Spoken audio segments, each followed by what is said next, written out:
En el nombre del Padre, y del Hijo, y del Espíritu Santo. Amén. Buenas y santas, queridos amigos de la tele, nuevamente juntos con nuestro programa Temas de Fe Católica, un programa que busca abordar los principales temas de la fe cristiana, aprovechando el texto del libro Síntesis de Fe Católica que se encuentra en el sitio web del Opus Dei.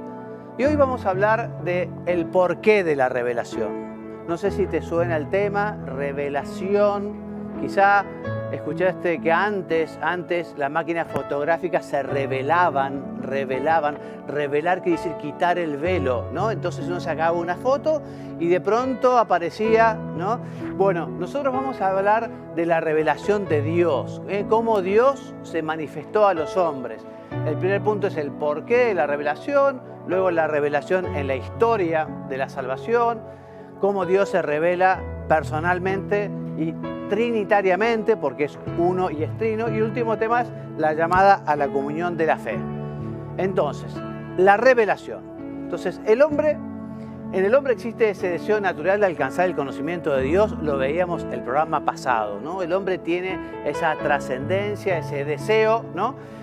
Y con las fuerzas humanas ese conocimiento es limitado. Uno puede llegar a conocer que existe alguno de sus atributos, pero hasta ahí no más. Por eso Dios ha sido tan bueno que ha querido revelarse. Dios ha querido revelarse.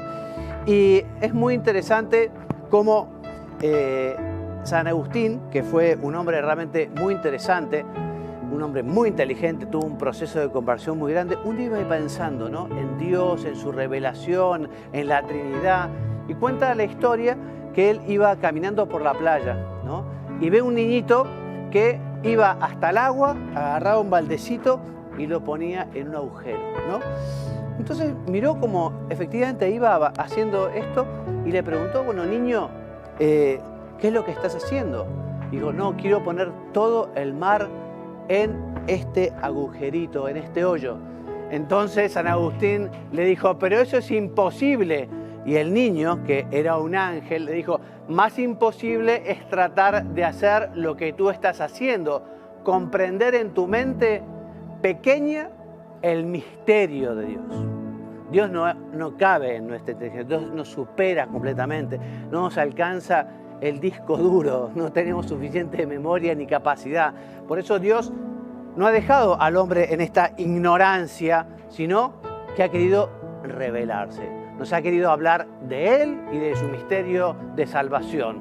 Se ha ido mostrando, ha ido quitando ese velo que nos impedía conocerle y saber cómo es. Y es un regalo muy grande del que tenemos que estar sumamente agradecidos. Dios se revela, ya vamos a ver en el tiempo, por eso vamos a ver una historia de salvación, primero a través de acontecimientos, de historias, y luego el culmen de la revelación, ya veremos, es la venida de Jesucristo. Dios hecho hombre, que se revela, se manifiesta, nos muestra quién es, nos muestra qué quiere, nos da su mensaje, ¿no? Así que Dios ha querido desvelar su propia intimidad y tratar a los hombres como amigos, como hijos amados, para hacerlos plenamente felices con su amor infinito.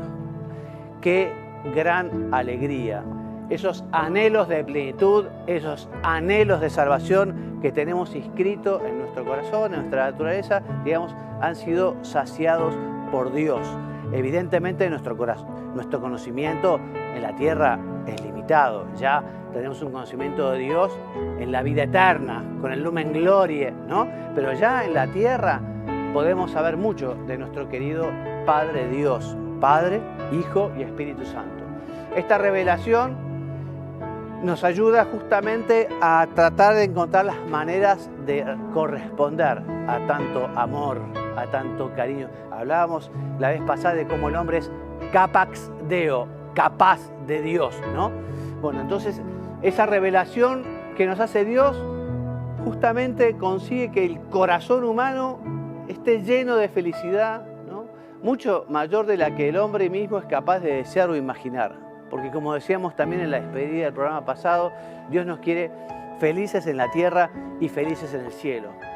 Y San Pablo lo decía, animando a los de Corinto para que lucharan, para que realmente fueran fieles. Ni ojo vio, ni oído oyó, ni pasó por el corazón del hombre las cosas que Dios preparó para los que le aman. Porque estamos llamados al cielo, estamos llamados a la eternidad, a la felicidad eterna, a una felicidad que no cambia. El Papa Benedicto, en una audiencia de los jueves del 5 de octubre del año 2012, decía sobre la revelación, que es la realización de las aspiraciones más profundas de aquel deseo de infinito y de plenitud que alberga en lo íntimo del ser humano y le abre a una felicidad no momentánea y limitada, sino eterna. Llamados a la eterna felicidad, a la eterna alegría, a la eterna paz. Segundo punto de nuestro tema de hoy, la revelación en la historia de la salvación. Te decía que esto es un proceso, Dios se va revelando poco a poco, existe una pedagogía, también como hace un maestro o una maestra al niño cuando llega a primer grado, no le enseña trigonometría, empieza, mamá me mima mucho, ¿no? Bueno, Dios también se fue revelando de a poco, por ejemplo, sobre la Trinidad, sobre qué es trino, 3 personas, y en el Antiguo Testamento tenemos algunos datos, alguna información, pero recién Jesucristo nos revelará. En el Antiguo Testamento, si vemos como Dios nos muestra, como todopoderoso, como creador de la tierra, como Padre. Pero bueno, no nos adelantemos. ¿Qué dice el Concilio Vaticano II sobre la revelación? Dice que responde a un plan, como te decía, a un plan, a un proyecto que se desarrolla mediante la intervención de Dios en la historia de los hombres.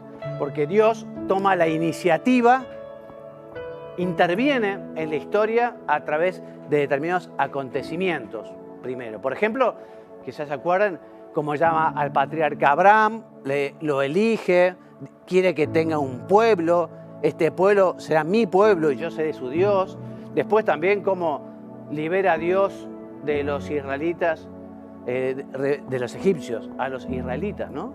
O sea, Dios se va manifestando, Dios se va mostrando, Dios nos va enseñando a Moisés que le dice yo soy el que soy en esa zarza ardiente. Entonces, Dios nos va justamente llevando de la mano. Vos te acordás que después del pecado de Adán y Eva, Dios promete un Salvador, ¿no? Y continúa con esa alianza.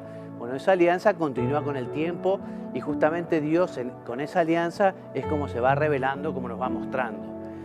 Asimismo, Dios nos comunica el sentido profundo de los acontecimientos, su significado para la salvación a hombres elegidos por Él, que serán los profetas, ¿no?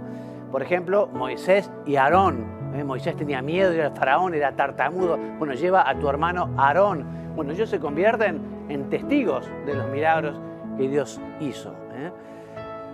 De esa manera, Dios desveló y realizó una etapa de su designio y abrió unos caminos previstos por Él desde su eterna sabiduría. Y así va avanzando el hombre en esa historia de la salvación, ¿no? Por eso es un proceso, es una historia, es un recorrido, digamos.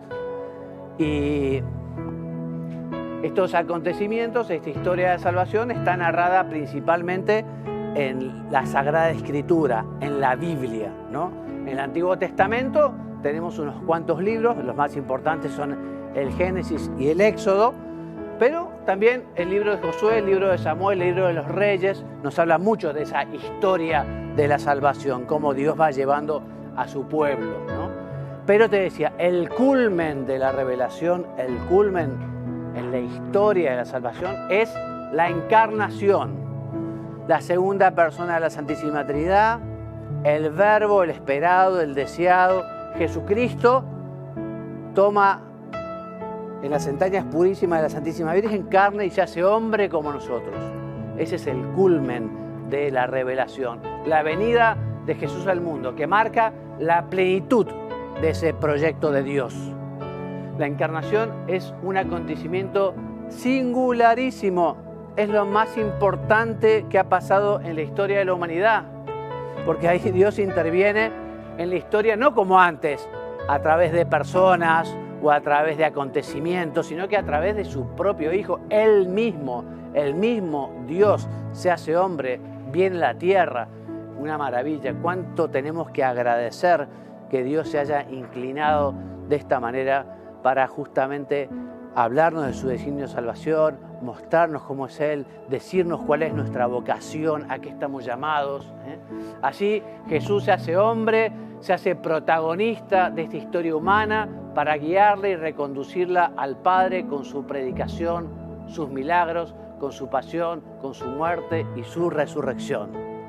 Y además, después, Jesucristo culmina también esa misión, ese envío del Padre. El Padre envía a Jesucristo y Jesucristo nos envía al Espíritu Santo, que fortalecerá a los apóstoles y conseguirá que esa iglesia continúe con el mensaje de Jesús, con su evangelio.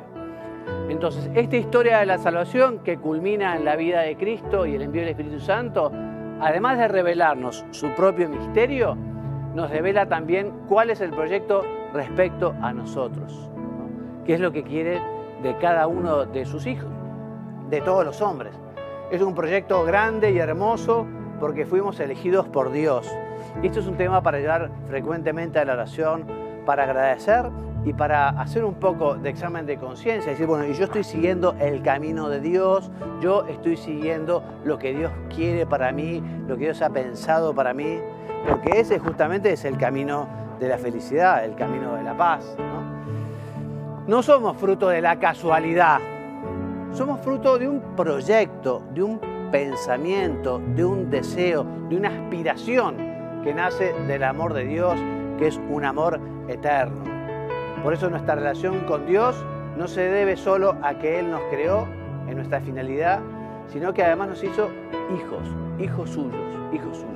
Estamos llamados a ser hijos del Padre, hermanos de Jesucristo.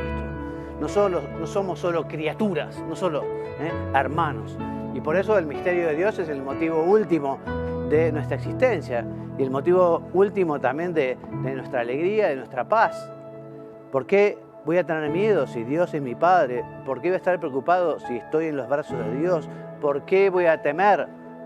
El hombre de fe vive una vida de mucha paz y de mucha tranquilidad por esto, porque es hijo de Dios. ¿Qué dice el compendio? El compendio es como dice su nombre, un resumen del Catecismo de San Juan Pablo II, un compendio que se hizo durante el pontificado del Papa Benedicto XVI. Y el compendio dice que Dios, en su bondad y sabiduría, se revela al hombre. Por medio de acontecimientos y palabras, se revela a sí mismo y el designio de benevolencia que Él mismo ha preestablecido desde la eternidad en Cristo en favor de los hombres.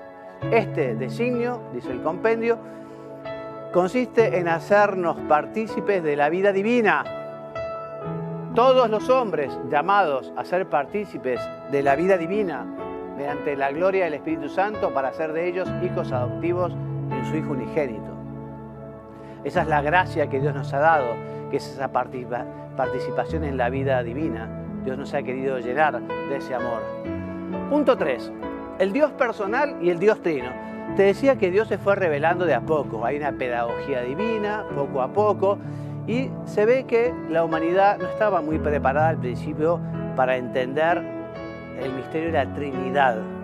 Ahora tampoco es que terminemos de entenderlo porque es un misterio. Pero Dios primero se revela como personal, ¿no?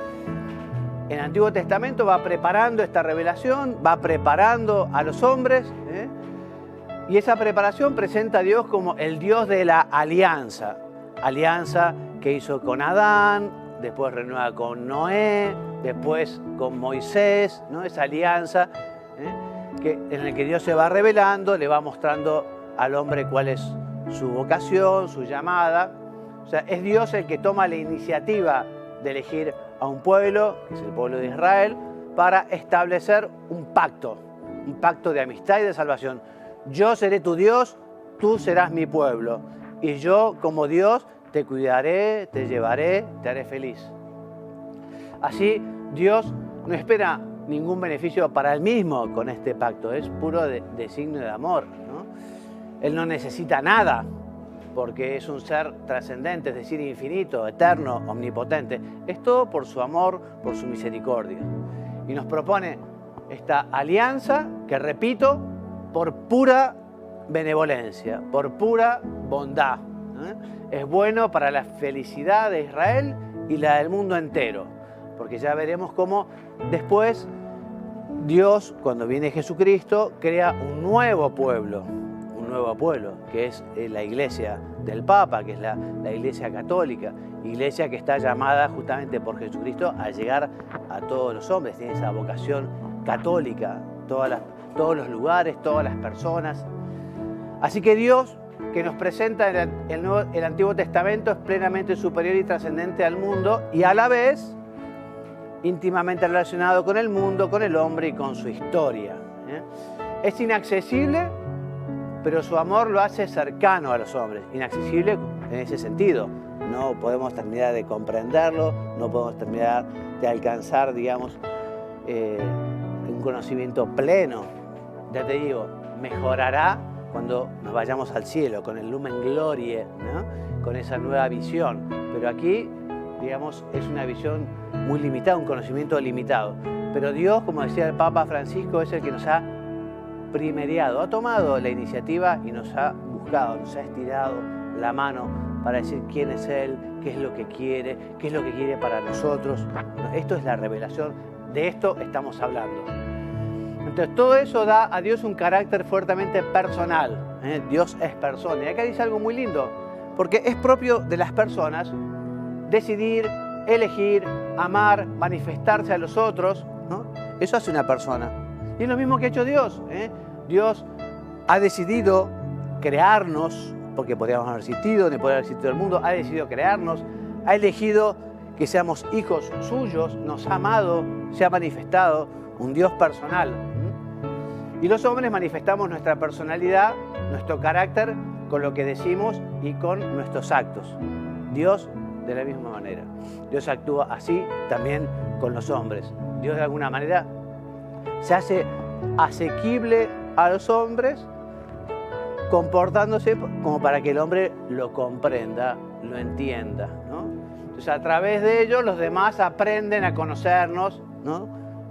Revelamos nuestro modo de ser y Dios hace lo mismo, igual que todos los hombres. Te decía, en el Antiguo Testamento, en la Biblia, la primera parte, Dios se revela en primer lugar con sus palabras. Por ejemplo, Éxodo 20. Yo soy el Señor, tu Dios, que te ha sacado del país de Egipto, de la casa de la esclavitud. Otras veces es el profeta el que comunica lo que Dios quiere. Por ejemplo, Jeremías, esto dice el Señor, me acuerdo de ti, del cariño de tu juventud. Y además, junto con las palabras, también hay obras, ¿no? Dios se acordó de Raquel, la escuchó y la hizo fecunda. O también Isaías, aquel día el Señor Dios de los ejércitos hizo un llamamiento al llanto y al duelo. O sea que Dios actúa y Dios habla y actúa, palabra y obra, que se iluminan mutuamente, que revelan la voluntad de Dios y que tratan justamente de guiar al pueblo por el camino del bien, por el camino de la verdad, por el camino de la paz. Ahora, el Nuevo Testamento, nos vamos acercando justamente al culmen de la revelación. El Nuevo Testamento, los Evangelios, ya nos muestran que Jesús no es solamente hombre, es el Emmanuel, el esperado, el deseado, el Dios encarnado, la segunda persona de la Santísima Trinidad. Esto lo entienden muchísimo. Por eso Jesús hizo milagros porque los hombres no pueden hacer milagros. Uno de los motivos de los milagros, uno de los motivos de las profecías de Jesús fue mostrarse como Dios.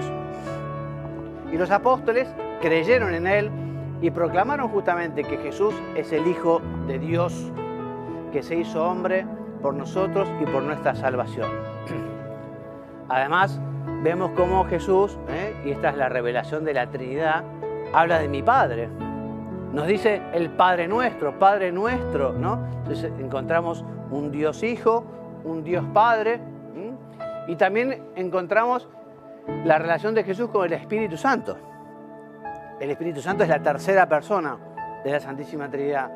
El Espíritu del Padre, dice Juan, el Espíritu del Hijo también, el Espíritu de Cristo o simplemente el Espíritu de Dios, la tercera persona de la Santísima Trinidad. Y así el carácter personal de Dios se presenta como Padre, Hijo y Espíritu Santo, que es la señal del cristiano. Padre, Hijo y Espíritu Santo. Por eso es la señal de la cruz, la señal del cristiano, porque nos recuerda este misterio de la Santísima Trinidad. No son tres dioses, son tres personas, pero un solo Dios verdadero. 4. La llamada a la comunión. Entonces, ¿cuál es el objetivo de la revelación? Te leo un documento del Concilio Vaticano II llamado Dei Verbum, una constitución apostólica. En su número 2 dice que Dios invisible habla a los hombres como amigos, movido por su gran amor, y mora en ellos para invitarlos a la comunicación consigo y recibirlos en su compañía. O sea, el Espíritu Santo, que es el Espíritu de Cristo, conduce y anima a la Iglesia para que lleve a su mensaje a los hombres. La labor de evangelizadora de la Iglesia está vivificada por la acción de la Trinidad. Entonces, la pregunta que leemos, ¿cuál es el objetivo de la revelación? Bueno, el conocer a Dios, el poder amarlo, el poder parecernos a Él y el poder, obviamente, al final de nuestra vida, compartir con Él la eternidad. Entonces, no hay nadie que no reciba de parte de Dios la ayuda, las luces para alcanzar la comunión con Él. O sea, Dios, digamos, no es solo de la Iglesia Católica. Dios es de todos, ¿no? Y Dios protege a todos. Y nosotros, los católicos, estamos llamados a llevar la verdad de Jesucristo del Evangelio, ¿no? Pero no podemos imponerla. Pero todas las personas están obligadas a buscar la verdad. Esa es una obligación que tienen todos, buscar la verdad y ser coherente con esa verdad y vivir según aquella verdad. Por eso nosotros los católicos tenemos una alegría tan grande, porque justamente tenemos la revelación de Jesucristo y estamos llamados a llevarla. La revelación, repito, es una invitación de Dios a la comunión con Él, una invitación a la salvación. ¿Y cuál es la respuesta adecuada a esa invitación? La fe. La fe. ¿Que la fe qué es? Es una virtud sobrenatural por la que le creemos a Dios. Dios se ha revelado, Dios se ha manifestado, Dios se ha comunicado y nosotros le creemos. Esa es la fe. ¿Qué es la fe? Entonces, la fe es una luz interior que viene de Dios por la que reconocemos su presencia y su actuación. Es creerle a Dios, repito. Es una luz que lleva a abrazar con alegría aquello que ha escuchado, que da un nuevo sentido a la vida. Esa luz es un don, un regalo, una gracia que Dios da a los hombres. Esa luz que le habla de Dios y de un amor grande y de la certeza de que ahí está la clave de su existencia. En ese Dios que le ha creado, que lo ama y lo llama a la salvación. Esta es la fe, que es un don y que hoy la pedimos. Señor, auméntame la fe para confiar más en vos, para creer más en vos, para ser coherente con lo que me has enseñado, con lo que me has mostrado. La fe es algo a la vez divino y humano, Es acción divina, acción de Dios en el alma. Es una acción divina en la que el hombre hace un acto de adhesión, una adhesión que es libre. Así lo dice también este documento del Concilio Vaticano II, ¿no? Para dar esta respuesta de la fe es necesaria la gracia de Dios. Para dar respuesta a la fe necesitamos la gracia de Dios, es un don que se adelanta y nos ayuda, junto con el auxilio interior del Espíritu Santo que mueve el corazón, lo dirige a Dios, abre los ojos del Espíritu y concede a todos gusto en aceptar y creer la verdad. ¡Qué regalo! Impresionante. Te decía, es un regalo de Dios, pero el hombre puede rechazarlo. El hombre es libre, increíble. La fe no obliga. Dios no obliga. De nosotros depende. Dios nos ilumina, Dios nos muestra, Dios nos invita, pero depende del hombre de aceptar o rechazar esa gracia, ese don. Lo último que pone en peligro de perder la felicidad terrena y eterna, el peligro de rechazar la fe. La fe es además un acto de confianza porque se acepta ser guiado por Dios. Yo acepto, incluso cuando no entiendo del todo, porque justamente hay misterios, pero acepto, confío. Si Dios me lo pide, Si Dios lo dice, yo lo creo, lo acepto. Creer es entregarse con la alegría al proyecto providencial que Dios tiene para cada uno, que conduce a vivir como buenos hijos. Y tenemos dos ejemplos impresionantes de hombres de fe en la historia de la salvación, en la historia de la humanidad, ¿no? El profeta Abraham, ¿no? Con el que Dios hace ese pacto y tiene ese pueblo. Y sobre todo, la Santísima Virgen María. Nadie como la Virgen María fue una mujer de tanta fe. Nadie tuvo tanta confianza, tanto cariño, tanto amor. Terminando este programa, hoy le pedimos a nuestra Madre, a la Santísima Virgen, a Santa María, Madre de Dios y Madre nuestra, que nos consiga este don de la gracia, este don de la fe, este don del amor. Dios que ha sido tan bueno, que se ha revelado, Dios que nos ha mostrado, Dios que nos ha enseñado, bueno, que sepamos responder con la fe. Y así hemos terminado prácticamente. A modo de resumen te digo las ideas fundamentales que dijimos y terminamos. Le dijimos que en el hombre existe un deseo natural de alcanzar un conocimiento pleno de Dios que no es capaz solo. Vimos que Dios se ha revelado como un ser personal y trino a través de la historia de la salvación recogida en la Biblia. Y vimos por último que esa revelación Dios quiere ofrecer a los hombres la posibilidad de vivir en comunión con Él para que puedan participar de sus bienes, de su vida y así llegar a la felicidad. Bien, hasta aquí el programa de hoy. Les voy a dar como bibliografía básica para que tengan. Siempre el Catecismo de la Iglesia Católica, todos tienen que tener este documento, es valiosísimo, nos lo regaló el Papa San Juan Pablo II. Catecismo de la Iglesia Católica, número 5073. Lo vamos a recorrer completo al Catecismo. Después, del Papa Francisco, la encíclica Lumen Fidei, y de Benedicto XVI, una de las audiencias que dio los jueves, concretamente la del 24 de octubre del 2012, que el Papa responde a la pregunta ¿qué es la fe? Y como libros, también puedo ver el libro de Izquierdo Urbina, La Voz Revelación, es un diccionario de teología, o de Burggraf, Jutta Burggraf, una alemana que escribió en castellano un libro que se llama Teología Fundamental, Manual de Iniciación, precioso, precioso. Entonces hasta aquí nuestro programa de hoy. Les decía ya la semana pasada que Dios mediante este video estará en YouTube. La tele tiene un canal y tiene una lista de reproducción y allí estarán los temas de fe católica, que en principio van a ser 36 grandes temas que vamos a ver cada semana. La semana pasada vimos el primero, hoy el segundo, si Dios quiere, la semana que viene el tercero. Ojalá les sirva, esto es una invitación después a que ustedes busquen un poco el catecismo, busquen algunos textos y lean un poco más despacio, lleven a la oración estos temas, son temas profundos, temas fundamentales que hacen que justamente seamos fieles a esa revelación de Dios, a ese llamado de Dios, esa invitación de Dios. Y me despido enviándoles la bendición, que Dios los bendiga y los haga muy santos. Amén.